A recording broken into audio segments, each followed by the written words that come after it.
Well, hello class and welcome back to our lessons on the human digestive system. We've gone a really long way. We started out by talking about the different types of nutrients, carbohydrates, proteins, and fats. And then we went on to talk about why they needed to be digested.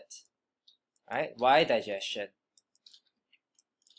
After that, we talked about the two different types of digestion, right? Which hopefully you still remember, physical and chemical digestion. And we had some examples of how nutrients are digested chemically. So for example, we talked about how starch is broken down to maltose. And of course, this process of chemical digestion requires enzymes. So that's what we were talking about last week, enzymes. And so finally, after coming such a long way, we're going to be looking at where we can find enzymes in the human digestive system. That's right, we're finally going to go into the digestive system itself. Alright, but before that, let's just do a very quick recap on the enzymes that we were learning about. Okay, so just a very quick recap. Amylase is an enzyme, and this enzyme amylase acts on, hopefully you remember, starch, which is broken down to maltose. Alright, lipase is another enzyme and it acts on fat. Right, breaking it down to fatty acids and glycerol. Right, I hope that you can remember. You really need to know this very well for this chapter. And finally, proteins, a type of nutrient, are digested by what kind of enzyme? What's the enzyme called? Okay, it's called protease. And we remember that proteins are broken down first to polypeptides and then to amino acids. Alright, so now that we know what enzymes there are and what they do to the different types of nutrients, we can finally move on to the human digestive system, to this wacky roller coaster ride through our human digestive system. Now, I wonder how many of you have sat on a roller coaster before, and if you have, what your first experience was like. I remember there's so many twists and turns and ups and downs, and it's filling in your, in your heart, and your heart drops as you descend down. So it's really lots of fun. Some people hate it, some people love it. And why I put this up here? Firstly, it's a roller coaster that's found in Singapore. Maybe some of you know where it is. But secondly, I would like you to imagine that if the digestive system was a roller coaster, which parts would you pass through? And this should be very simple, especially if you've learned about this in primary school before. Alright, so if the digestive system was a roller coaster, which parts will you pass through? Take a minute or two to think about that, and then continue with this video. Alright, so in this video, we're going to be talking about what are the parts of the digestive system, and also how is food moved along the digestive system. Alright, so these are the pages of the textbook to look at. Okay, so the first thing to realize is that the digestive system is made out of two groups of organs. Alright, it can be divided into two groups of organs. One group of organs we call the alimentary canal. Okay, or more simply, the gut. Alright, these are the parts or the organs of the digestive system which the food passes through.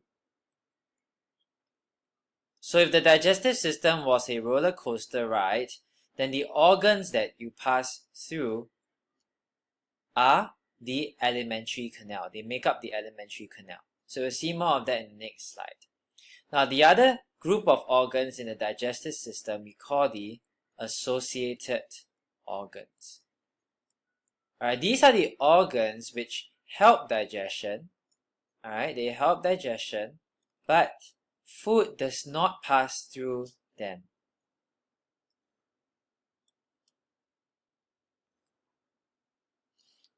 Okay, so two groups of organs, the alimentary canal and the organs called the associated organs. So we're going to look at that in the next few slides.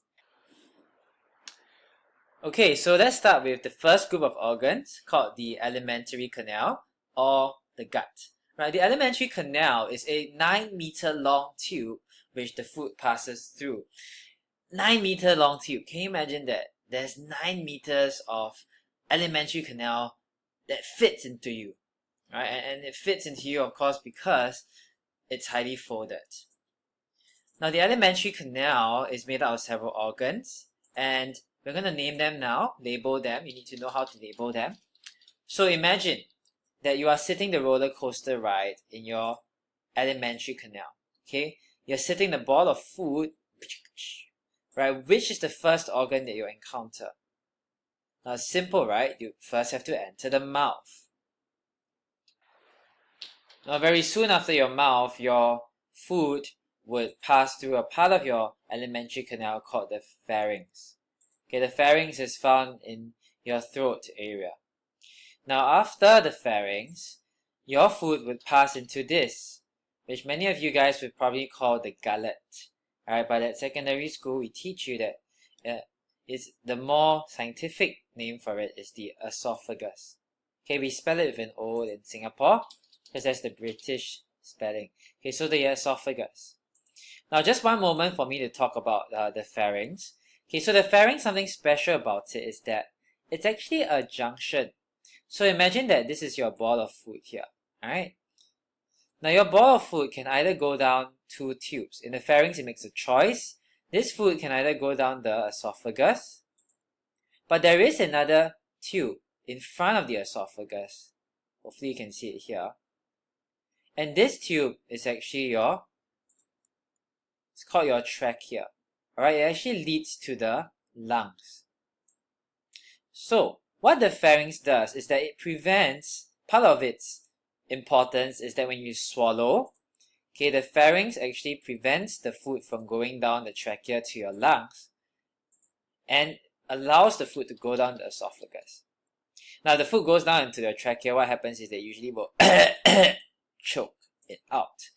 Alright, so this is a very important part of your alimentary canal, the pharynx. After the pharynx, the esophagus.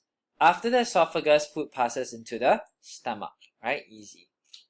Right, after the stomach, it passes into your small intestine. So, boom, stomach, then to your small intestine, alright, and then all the way through your small intestine,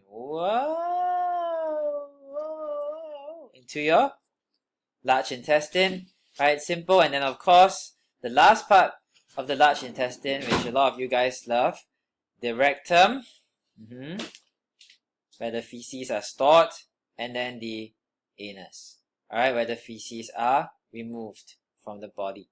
So these are the organs that make up the alimentary canal. Alright, please label this on your set of notes. Now the other group of organs in your digestive system is the associated organs. Right? These organs are glands that secrete or produce fluids into the gut, into the alimentary canal to help digestion. So they are not part of the alimentary canal, but they produce fluids which help digestion. So firstly, we have up here in your mouth area, the salivary glands.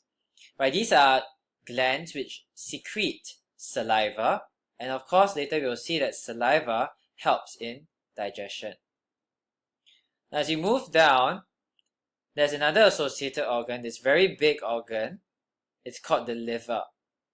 Right, the liver, we will see later, produces certain fluids that also help in digestion. And then we have this little pouch here. It's connected to the liver. Can you see this connection here to the liver? And this pouch is called the gallbladder. Now it stores the fluid which the liver produces. And then you can see that the fluid will move into the small intestine. Now there's one more associated organ here, and we call this the pancreas. Pancreas. Now, common misspelling of this, people like to write this pancreasy. This is a misspelling. Okay, it's spelled as pancreas. It is this organ here that looks a bit like a leaf shape. Right, it also produces fluids that help digestion, and those fluids will also move from the pancreas into your small intestine. Okay? So these are the associated organs. So just the main point again, the digestive system is made up of the alimentary canal as well as some associated organs. Alright, so there's two groups of organs. One is the alimentary canal or the gut, and the rest, they produce fluids that help digestion.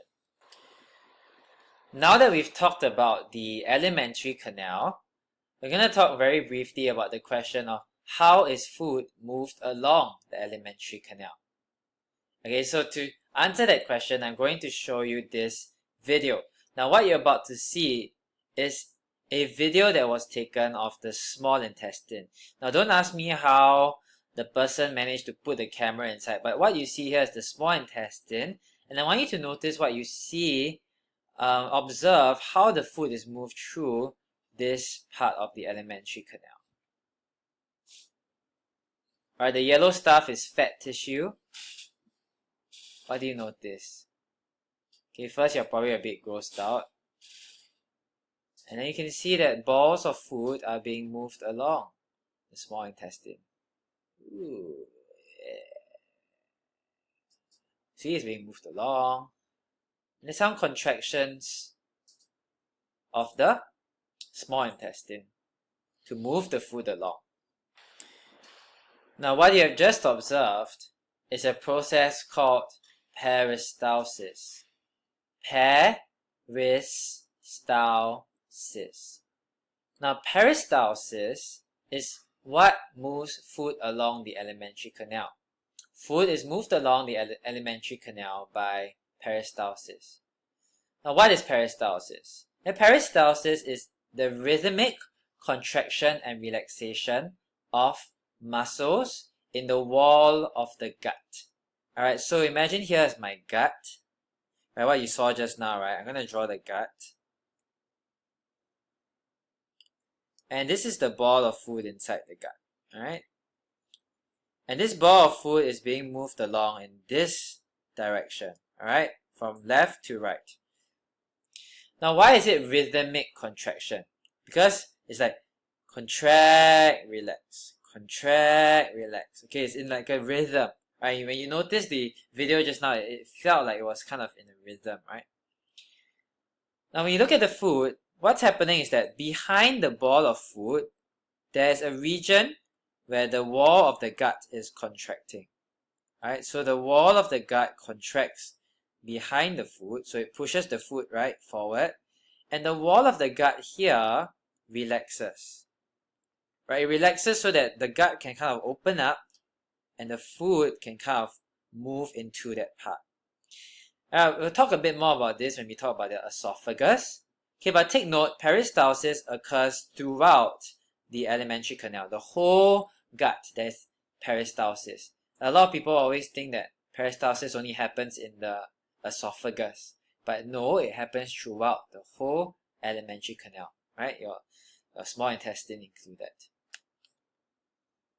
Right, let's end off with some test yourself questions. So first, is the liver a part of the alimentary canal? The answer is false, right? Because food doesn't pass through the liver, right? But the liver is an associated organ, right? It's part of the digestive system, but it's not part of the alimentary canal. Alright, next, which organs here are not part of the alimentary canal? Pause for a while, and then start the video again.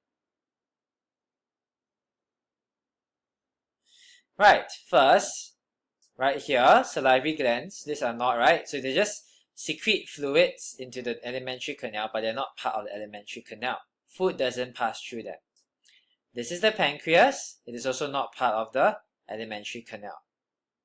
Number 11 here, this is the gallbladder and the liver. These are both not part of the alimentary canal. Alright, see you in the next video.